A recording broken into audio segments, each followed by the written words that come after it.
Conservatives will often say that the United States is a Christian country founded on Christian values. But when you actually look into the history of the founding of the United States and the beliefs of the founding fathers, you will quickly discover that the United States was actually an experiment in reviving a classical pagan civilization. First of all, the founding fathers themselves were largely not traditional Christians. Most of them believed in something more akin to deism, which is the belief in a creator god who stands beyond nature, something more in alignment with Plato's idea of the one than the Christian idea of God. The founding fathers believed in natural law, in reason, and various other products of Enlightenment thought, which sought to ground religion and the state essentially in nature and the natural world. Thomas Jefferson did not believe in the Trinity or in the divinity of Christ, and he actually created a version of the Bible, the Jeffersonian Bible, where he cut out all references to the supernatural or the miraculous. So while he believed in the idea of God, he did not believe in Christianity or Christian theology. He just viewed Jesus as a spiritual teacher. John Adams, Ben Franklin, George Washington, and James Madison all held similar beliefs to Jefferson, and they of course believed in religious freedom and the separation of church and state. These were men who sought to break away from the traditional Christian monarchy of England. They sought freedom in the frontier and truth in nature. If the founding fathers had wanted to make the United States a traditional Christian society, they easily could have. But instead, they wrote religious freedom into the Constitution and modeled their new republic on classical and Enlightenment ideas about government, nature, and man. The founding fathers were steeped in the writings of the ancient Greeks and Romans, and they chose to model their new republic on the Republic of Rome, complete with a Senate and a Capitol Hill, named after Rome's Capitoline Hill. The symbolic language of the United States is also overtly classical, using symbols like the fasces, the Roman eagle, which was adopted as the symbol of the Republic, and of course the actual architecture which emulates classical style. And all of this symbolism is not just a superficial emulation of Rome. Behind it lies a very deep symbolic meaning which cuts to the very core of what Western civilization really is, something which the founding fathers understood well. On the back of the Great Seal of the United States is the Latin phrase Novus Ordo Seclorum, a new order of the ages, which is also found on the dollar bill. A lot of times you'll see online people saying that this is proof of a one-world government Masonic conspiracy being part of the United States founding. And the founding fathers were absolutely influenced by Masonry, itself a product of rationalism and Enlightenment thought, and many of them were Masons, hence the pyramid and the eye on the US seal and dollar. But Novus Ordo Seclorum has nothing to do with that. Charles Thomas took it from Virgil's fourth eclogue. It is not a direct quote, but a kind of rephrasing of the line, Magnus ab integro Seclorum nascitur ordo. That means a great order of the ages is born anew, or out of scratch, from scratch. Virgil, of course, was the famous Roman poet who wrote the Aeneid, and so we can go to the eclogue and actually read the original lines here. Now the final age foretold by the Cumaean Sibyl has come and passed, and the great cycle of centuries begins again. That's the line right there. Justice returns, and the reign of Saturn returns too, with a new generation of humanity sent from heaven, at the birth of a child who will end the Iron Age and bring forth a golden race. Help him, pure Lucina. He is your own. Apollo now rules. During your consulship, Pollio, this glorious age will begin, and the months will start their powerful course. Under your leadership, any traces of our past evil, once removed, will free the world from constant fear. He will gain the life of the gods and witness heroes mixing with gods, and he himself will be seen among them, and with his father's virtue will rule over a world at peace. So what the heck is Virgil talking about here?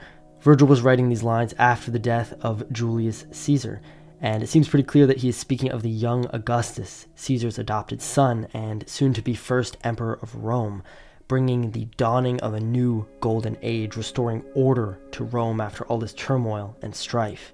Virgil and Augustus would go on to be close friends, and Virgil would even write Augustus into the Aeneid as a divinely mandated figure, a savior of Rome. So the father's virtue here would reference Caesar, of course, and this golden age of peace would be the anticipated age of peace under Augustus's rule, which would actually come to pass in the Pax Romana, with the rule of the so-called 5 good emperors, which began with Augustus in 27 BC and ended with the death of Marcus Aurelius in 180 AD. So this phrase on the seal evokes Rome and the dawning of a new golden age, although in this case a republican one, not an imperial one. On the Great Seal of the United States, below this paraphrase of Virgil, there is another Latin phrase which reads Annuit coeptis. This also might be a reference to Virgil, although its origins are less certain. It means he favors our undertakings, and it could be from the Aeneid, from the line Jupiter omnipotens audacibus adnue coeptis, which translates to Jupiter Almighty, favor my bold undertakings, and it is said by Ascanius, Aeneas' son. It could also be from Virgil's earlier poem, the Georgics, Da facilem cursum atque audacibus annue coeptis. That annue coeptis is pretty close to annuit coeptis. And this line in Georgics is addressed to Augustus and translates to give us an easy path and nod at our audacious undertakings. If it is taken from Virgil, I'd say this is much more likely, since again, it references Augustus here, and the lines are pretty similar. Okay, so the founding fathers really liked the Romans, but so what? Who cares? As I was saying earlier, it's a lot deeper than a superficial emulation of Rome. We often say that Western civilization began with the Greeks, but what does that really mean? The Greeks were just Greeks, and at the time, there were other complex societies in Northern Europe, of which modern, quote-unquote, Western civilization receives an equal amount of heritage. But the Greeks did not see themselves as part of the same civilization, that is the same cultural, ethnic, religious cluster as the Germanic tribes. So it was really the Romans who absorbed much of Greek culture and posited themselves as the inheritors and continuers of Hellenic civilization, who created the idea of Western civilization. That is the idea of historical continuity between various European civilizations and the peoples who founded them. And this idea is most clearly laid out in Virgil's Aeneid.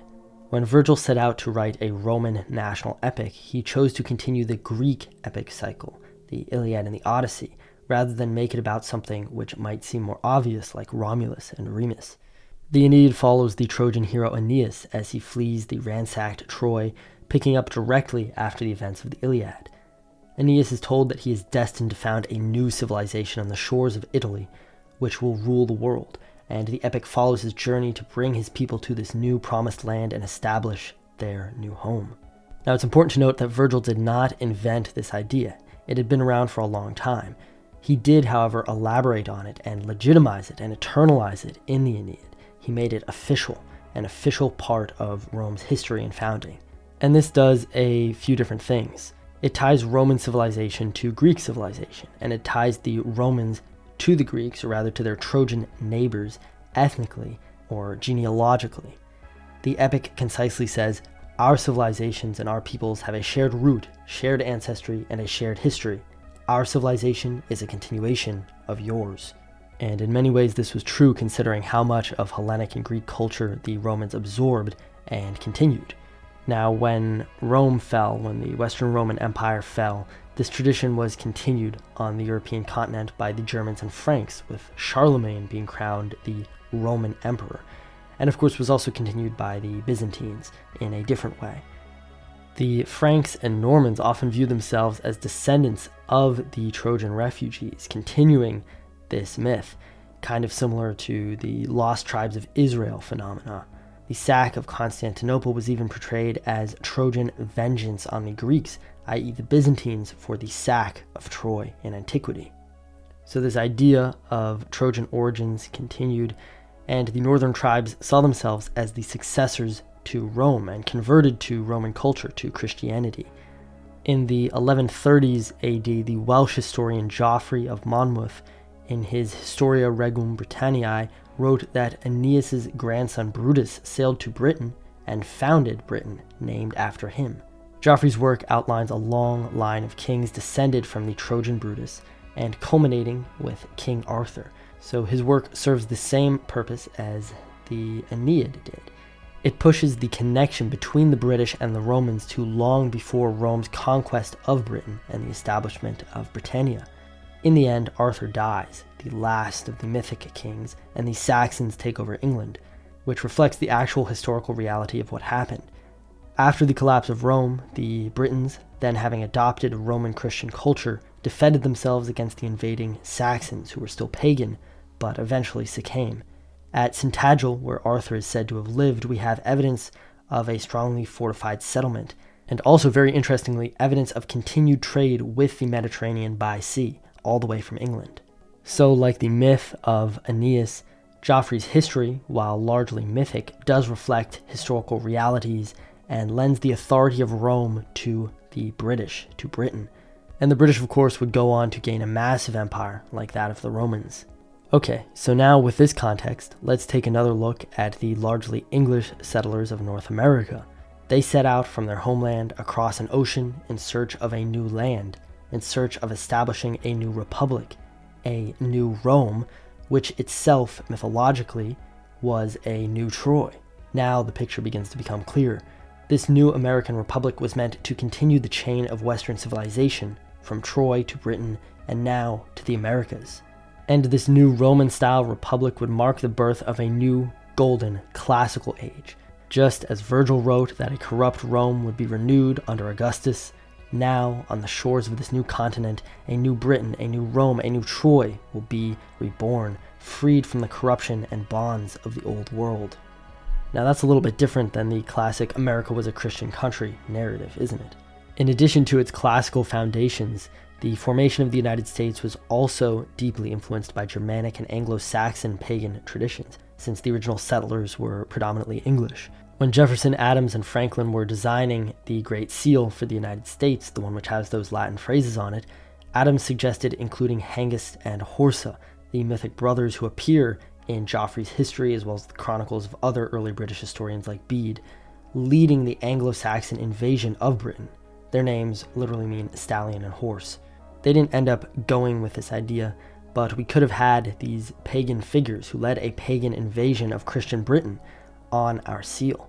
The government of the United States was also influenced, of course, by British common law and the Germanic pagan legal customs. Long before Christianity reached Northern Europe, Germanic and Norse tribes held something which they called things, which were basically assemblies where free men debated laws, resolved disputes, and would vote. And this kind of proto-democratic tradition of self-rule really had the same roots as Athenian democracy and the Roman Republic, because they were all based in the Indo-European idea of the free man and the sovereign people. Kings were an important part of the Indo-European tradition, but not in the style of Christian monarchs. Sparta had a kingship, but two kings held joint rule, and they were checked by councils and voting assemblies. Similarly, in England, the Anglo-Saxons had the Witan, a council of elders who selected kings by consensus, not by divine right, and this idea of folk right, the customary law of the people, influenced colonial American legal thinking. All of this goes back to the pagan legal customs of Europe, and is very different from Christian monarchy, which was influenced by the idea of the Roman emperor, of course. And in Christian monarchy, the king is mandated by God. This is actually a major reason that the Norse converted to Christianity. The kings would convert because Christian monarchy gave them great advantages in their kingship, which they did not otherwise enjoy. And this is why the conversion of the North was largely top-down from kings. Even something like the classically American right to bear arms does not find its origins in the Bible. It comes from the pagan cultures which revered the free warrior, the warrior who has a right to defend himself against his king, to kill his king if he thinks that his king is not doing a good job. You obviously can't do this if your king is divinely mandated and represents God himself. With the pioneers of the American frontier, we saw a reemergence of the ancient steppe lifestyle of the Indo-Europeans. Rugged warriors pushing the boundaries of the known world, their women and children following behind in wagons to settle the land. And with the later cowboys of the American West, there was a reemergence of the nomadic horseback warrior, last seen in the medieval knight, but now dueling for their honor with revolvers instead of swords. Though most of these warriors and explorers in this last great heroic age were Christians, the spirit and foundations of America were not. America, in its essence, was the last truly free manifestation of the animating heroic spirit of European civilization. It was not an abstract idea founded on Christian principles. It was a new Rome, built on a continent given by God to the Anglo-Saxons, just as Jupiter had given Italy to Aeneas.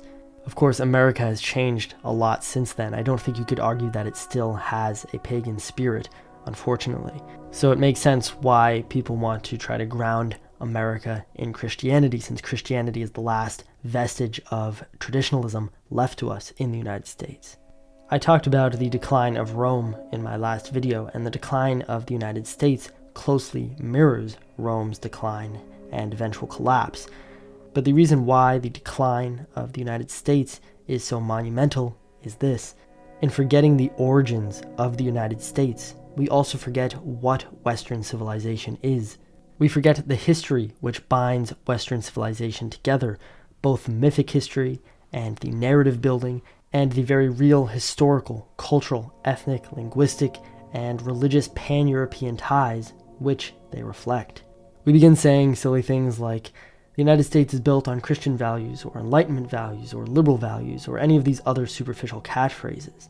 But for those of us who have an awareness of the historical, mythological, and religious history of the West, these very deep roots, the question is not, how do we get back, how do we return, how do we revert to Christian values, liberal values, and so on, but rather, to what shores will our journey take us next?